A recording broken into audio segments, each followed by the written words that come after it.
Hi, and welcome to Realtor Real Talk. I'm Christina Palmer. And I'm Celeste Huss, and we're with Parker Real Estate in Logan, Utah. Oh my heck, I'm so excited for today. We have a special guest, and we're going to be talking about title issues or potential title issues. Yes, they're also known as clouds on title. Clouds. We're going to talk about that Not in a puffy second. white clouds, but we'll go into details. Yeah, storm clouds. So anyways. Awesome. This is Chad Phillips, and he is a licensed title officer and escrow officer at American Secure Title here in Logan.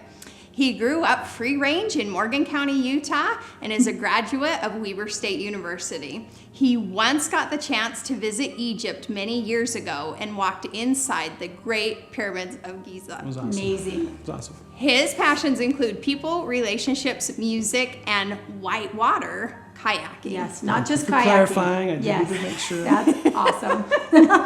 Hey, tell us about these storm Oh my clouds. heck, we're storm dying. clouds. So we were talking earlier about what title issues. What are some potential title issues, or even common title issues? And we dove into some of the,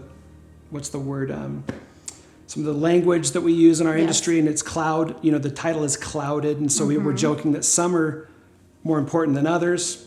So some examples that could cloud title. And when we say cloud title, a buyer is going to buy a house from a seller. The buyer doesn't know the history of that land or the history of that piece of property. And oftentimes the seller doesn't either. You think everything's fine and that's great. But something that's affecting that land in a negative way could be considered a cloud on title.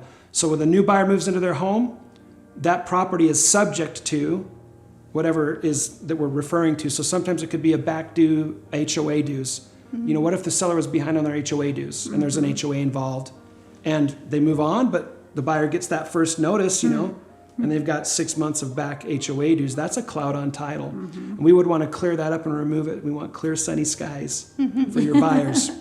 So other examples of clouds on title would be tax liens, access issues. What if there's no access? That's not common in a subdivision, but if you're buying rural ground, is it landlocked, or is there an easement that's been recorded? And so is that a good or a bad thing? Easements aren't always bad. Sometimes they're really necessary. Yeah, They're good. You need them. So clouds on title. Other items would be judgments. Sometimes there's a personal judgment against a seller or a buyer that can delay or affect a closing.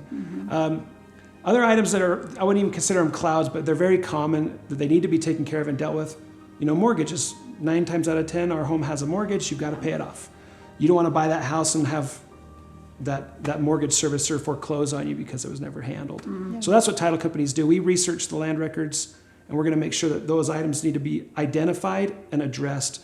And they're either disclosed and they're either removed and fixed, or sometimes they're disclosed and they stay. Not everything can be removed, and not everything's a title issue. So like with access, it could transfer to the new people, but it would be that they need to know that there is no legal access to the property. Is that kind of what you're saying? Or that the legal access is the easement that was given on a deed years ago, and maybe they're sharing a dirt road, or maybe there's just a shared driveway of some sort. So we try to disclose that in our research so that everybody has a clear picture before they come to the closing at the closing table. What about mechanics liens? Is that in the same category? That's a dirty word. That's more than a cloud. Yes, mechanics liens as well. We're in a beautiful new house. I love this house. Someone did all this work, right? Electricians, finished carpentry, plumbers. They have a right to get paid, right? Yeah. And so if a mechanics lien is when a subcontractor doesn't get paid.